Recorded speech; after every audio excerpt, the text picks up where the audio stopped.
ქვეყანაში არსებულ ჰომოფობიის მაღალ დონეს საზოგადოების ერთი ნაწილი საჯარო გამოსვლებს უკავშირებს. განწყობების ამგვარი დინამიკა შესაძლოა ადეკვატური იყოს ლგბტ მოძრაობის ისტორიისთვის დასავლურ საზოგადოებაში. ჩვენი გამოცდილება კი ამ მხრივ სრულიად უნიკალურია. საქმე იმაშია, რომ საქართველოში ორგანიზებულ ანტი-გეი მსვლელობებს უფრო დიდი ხნის ისტორია აქვს, ვიდრე მშვიდობიანი მარშის მოწყობის მცდელობას ლგბტ აქტივისტების მხრიდან. აქტივისტებმა აიდაჰოს აღნიშვნა პირველად 2012 წელს სცადეს.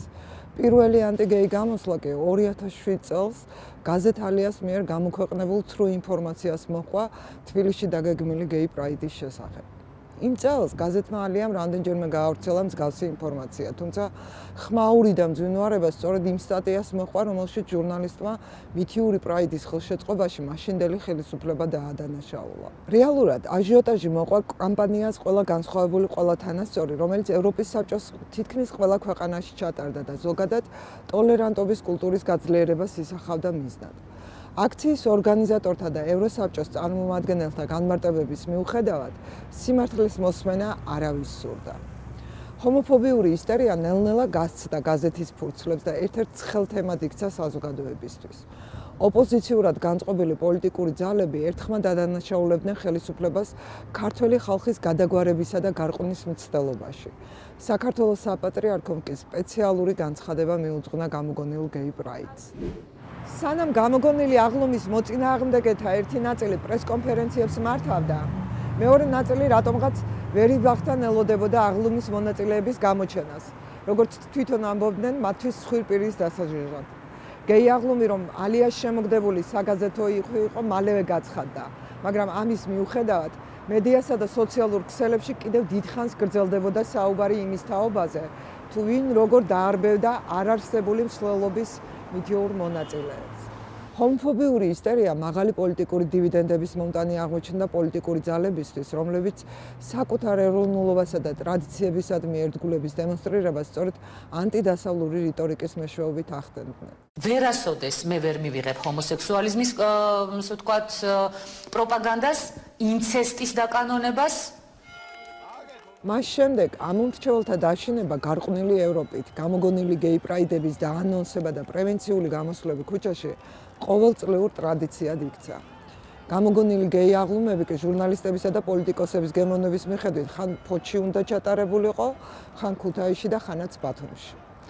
ყველაზე პომპეზური ალბათ 2010 წელს ბათუმში მოწყობილი ანტი-გეი მსვლელობა იყო, როცა ჯვრებით შეიარაღებული ადამიანების ჯგუფი საეკლესიო პირების წინამძღოლობით მთელი დღის განმავლობაში დაეძებდა ქალაქში არარსებული პრაიდის მონაწილეებს. ჭორის სათავეს ამჯერადაც ვერავინ მიაკვლია, თუმცა მსვლელობის მონაწილეებს როგორც ჩანს დიდად არ ანაღლებდათ, რამდენად რეალური იყო მათი პროტესტის საფუძველი. 2012 წელს, როდესაც აქტივისტებმა პირველად სცადეს აიდაჰოს მოწყობა, საზოგადოების დიდ ნაწილს უკვე წინასწარ ჰქონდა ჩამოყალიბებული წარმოდგენაც და პოზიციაც აიდაჰოს თაობაზე. აქციის მონაწილეებმა მხოლოდ დაგეგმილი მარშრუტის ნაწილის გავლა შეძლეს. კონტრდემონსტრანტებმა, რომელთა უმრავლესობას მართლმადიდებელ მშობელთა კავშირის წევრები შეადგენდნენ, გზა გადაუკეტეს აქტივისტებს. დაპირისპირება ხელჩართულ ჩხუბში გადაიზარდა. მაშინდელმა ხელისუფლებამ კონტრდემონსტრანტთა მხრიდან ძალადობის შეჩერების ნაცვლად აქტივისტები დააკავა სიტუაციის განსამუხტავად. მსვლელობა კი ჩაიშალა. ეს ჩვენი გეიები არ არის. ქართველი გეი არ არსებობს. 2013 წლის 17 მაისს წინ ორთვიანი ისტერიული ჰომოფობიური კამპანია უძღოდა. აქციის მოწინააღმდეგეები გამუდმებით იმეორებდნენ, რომ აქცია ყოფილი ხელისუფლების წევრებისა და გულშემატკივრების მიერ იყო დაგეგმილი. 17 მაისის პროვოკაციაში აქტიურ მონაწილეობას იღებდა საქართველოს უშუალოების საბჭო. ამ აქციის უკან დგანან იგაბუკერია, მიხეილ სააკაშვილი. არჩევნების შემდეგ ხელისუფლებაზე განაწყენებულმა ეკლესიამ ძალისხმევა არ დაიშურა და ორთვიანი მუშაობის შედეგად 30,000-მდე კონტრდემონსტრანტის მობილიზება შეძლო აქციის 100-მდე მონაწილეს წინააღმდეგ. საზოგადოებაში ფესვგადგმული ჰომოფობიის დონის გათვალისწინებით უკეთეს მიზეზს ვერც ეკლესია იპონიდა ამდენი ადამიანის მობილიზაციისა და ქუჩაში გამოსაყვანად. ხელისუფლებისათვის საკუთარი გავლენისა და ძალის დემონსტრირებისა. მედგაზეთის ჟურნალისტის ჩანაწერში ნათლად ისმის, თუ როგორ ღიად ემუქრებიან და ევაჭრებიან მაღალი რანგის სასულიერო პირები ძალოვანებს დარბევის დაწყებამდე ცოტა ხნით ადრე. ქართული გამოცდილება ამ მხრივაც უნიკალური გამოდგა. სხვა ქვეყნებში აიდაჰოს აღნიშვნისას გამართული კონტრაქციები, როგორც წესი, ექსტრემისტული ჯგუფების ან რელიგიურ ფუნდამენტალისტთა მცირერიცხოვანი ჯგუფებისაგან შედგება და იშვიათად აქვს ორგანიზებული ფორმა. მე არ მახსენდება სხვა ისეთი შემთხვევა, როდესაც აიდაჰოს მსვლელობის მონაწილეებზე ასეთი ვანდალური თავდასხმის უკან არათუ უბრალოდ ფორმალური, არამედ ასეთი ძალაუფლების მქონე ინსტიტუცია ყოფილიყოს. 17 მაისის მოვლენების შეფასებისას საჯარო გამოსვლებში ძალადობა ფორმალურად ყველამ დაგმო. ძალადობის ორგანიზატორებიდან დაწყებული, ხელისუფლების წარმომადგენლებით დამთავრებული, ვისაც უშუალოდ ევალებოდა ძალადობის პრევენციაცა და ამ ფაქტებზე რეაგირებაც. ორივე ჯგუფს თანაბრად ჰქონდა ამისი უფლება ეს წელი. არაადეკვატურმა შეფასებებმა კიდევ უფრო გაამძაფრა ისედაც აგრესიული ფონი. 17 მაისის მომდევნო დღეებში არაერთი საჯარო პირისგან მოვისმინეთ ვერსიები ლგბტ-ების მიერ მოწყობილ პროვოკაციებზე, რომლებიც ქუჩაში გამოსვლით შეურაცხყოფას აყენებდნენ ქართველ ერთს, მართლმადიდებელ ეკლესიასა და უმრავლესობას, რომლის ინტერესებსაც არავინ იცავს. არც ერთს არ მიუღია, არც ერთი ტრავმა იმ პროვოკატორებისგან ვამბობ, ლგბტ თუ რაც ქვია, არ ვიცი. ამგვარი სტრატეგიის წყალობით მსხვერპლის როლს შეურაცხყოფილი მოძალადე ირგებს ხოლმე. ძალადობა კი ფორმდება როგორც თავდაცვითი რეაქცია ჯგუფისაგან მომდინარე არარსებულ საფრთხეზე. ვემიჯნებით ყველანაირ ძალადობას და უმრავლესობის დისკრიმინაციას. ჩვენს რეალობაში ამგვარი ჩანაცვლება მხოლოდ სიმბოლურ დონეზე კი არა, ფიზიკურადაც მოხდა. სხვა რა ახსნა შეიძლება მოეძებნოს ოჯახის სიმტკიცის დღის დაწესებას ეკლესიის მიერ მაინცა და მაინც ჰომოფობიისა და ტრანსფობიასთან ბრძოლის საერთაშორისო დღეს, რომელიც ქალაქის მთავარ ქუჩაზე ჰომოფობიური ლოზუნგებით შეიარაღებული დაჩაგრული უმრავლესობის მსვლელობით უნდა აღინიშნოს. სიძულვილთან ბრძოლა ჰომოფობიისზე იმად გადაიქცა, რომელსაც სიყვარულის სახელი დაარქვეს. მოძალადეებს კი დასჯის სანაცვლოდ ყოველ წელს ახსენებენ, რომ ლგბტ ადამიანების ცემა კრიმინალი კი არა, მოვალეობის მოხდა სამშობლოსა და ეკლესიის წინაშე. 2013 წლის გამოცდილებამ უკიდურესად ნეგატიური გავლენა მოახდინა აქტივისტებსა და მოძრაობაზეც. საკმაოდ მძიმე იყო იმის გაცნობიერება, რომ საკუთარი და სხვა აქტივისტების სიცოცხლისთვის საფრთხის შექმნის ფასად მხოლოდ საზოგადოებაში არსებული პოლარიზაციის გაღრმავებას შევუწყვეთ ხელი. თავად კი უბრალო პაიკები აღმოჩნდით პოლიტიკურ საჭადრაკო დაფაზე. ქრონოლოგიურად თუ მივყვებით, 2014 წელს აიდაჰო მხოლოდ პარტიზანული აქციებითა და პერფორმანსებით აღენიშნა. აქციები ერთმანეთისაგან დამოუკიდებლად დაგეგმეს ცალკეულმა ჯგუფებმა. 2015 წელს ვიზგმა ერთი თვით ადრე წამოიწყო Facebook კამპანია "ეს ქუჩა დაკავებულია", რომელიც 17 მაისს სიმბოლურად დაგვირგვინდა ვაჩნაძის ქუჩაზე ჩატარებული მცირე მასშტაბიანი აქციით "სიძულვილისგან თავისუფალი ქუჩა", სადაც 2013 წლის 17 მაისს ყვითელ მინი ავტობუსში მსხდომი აქტივისტები ძლივს გადაურჩნენ სიკვდილს. მეორე, უფრო ფართომასშტაბიანი აქცია ვაკის პარკში გაიმართა, მესამე კი იუსტიციის სახლთან. სამივე აქცია ექსცესების გარეშე ჩატარდა, თუმცა უსაფრთხოებიდან გამომდინარე შეზღუდული იყო დროსა და სივრცეში. 2016 წელს სათემო ორგანიზაციებმა არსებული კონტექსტიდან გამომდინარე ისევ უარი თქვეს ერთიანი აქციის ორგანიზებაზე.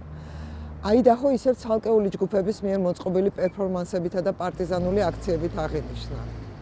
რამდენიმე აქტივისტი პოლიციამ იმ დროს დააკავა, როდესაც საპატრიარქოს კედელზე სტენსილებს აკრავდნენ. 2017 წელს აქციის ლოკაციისა და უსაფრთხოების საკითხებზე ხელისუფლებასთან ორთვიანი მოლაპარაკების შემდეგ პირველად გახდა შესაძლებელი 17 მაისის აღნიშვნა. მონაწილეთა რიცხვი შეზღუდული იყო და მხოლოდ წინასწარ შედგენილი სიების მიხედვით შეიძლებოდა აქციაზე მოხვედრა. აქცია კანცელარიასთან ჩატარდა და მასში 400-მდე ადამიანი იღებდა მონაწილეობას.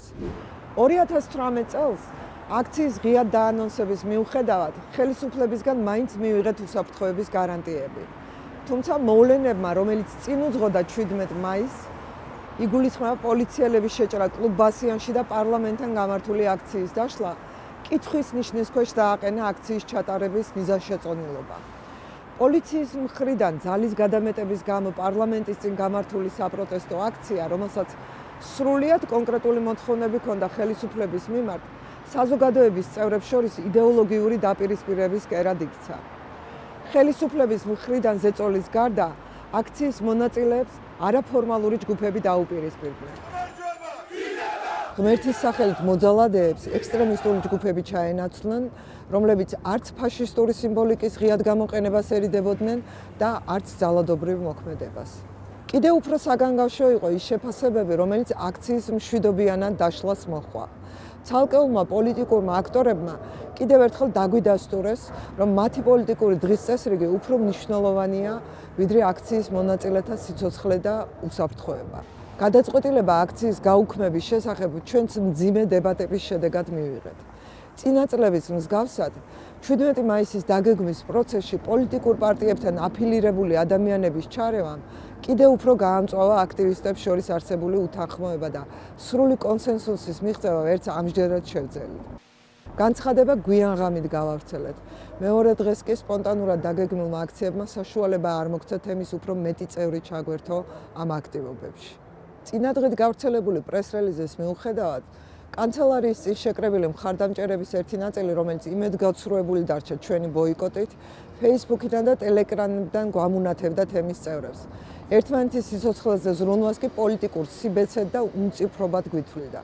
მოკლედ რომ ვთქვათ, 2018 წლიდან ამ დღის აღნიშვნის მსურველთა რიცხვს ფსევდო-მხარდამჭერებით შეემატნენ, რომლებმაც გადაწყვეტეს აიდაჰოს ნაცვლად 17 მაისს გამოხატვის თავისუფლების დღე აღნიშნონ ხოლმე. სურათი რომ შევაჯამოთ, ნათელია რომ ჩვენი 5 წლიანი მცდელობის მიუხედავად საჯარო სივრცე კვლავ დახურული რჩება. ლგბტ საკითხებით მანიპულირება ბევრ სხვადასხვა ჯგუფს აძლევს სიმბოლური თუ პოლიტიკური კაპიტალის დაგროვების შესაძლებლობას, თავად თემის წევრების გარდა. იცვლებიან აქტორები, იცვლება დისკურსი და რიტორიკა, მაგრამ არ იცვლება მთავარი. ყველა მათგანისთვის ჩვენ ჯერ კიდევ საკითხად ვრჩებით და არა პოლიტიკის სუბიექტებად.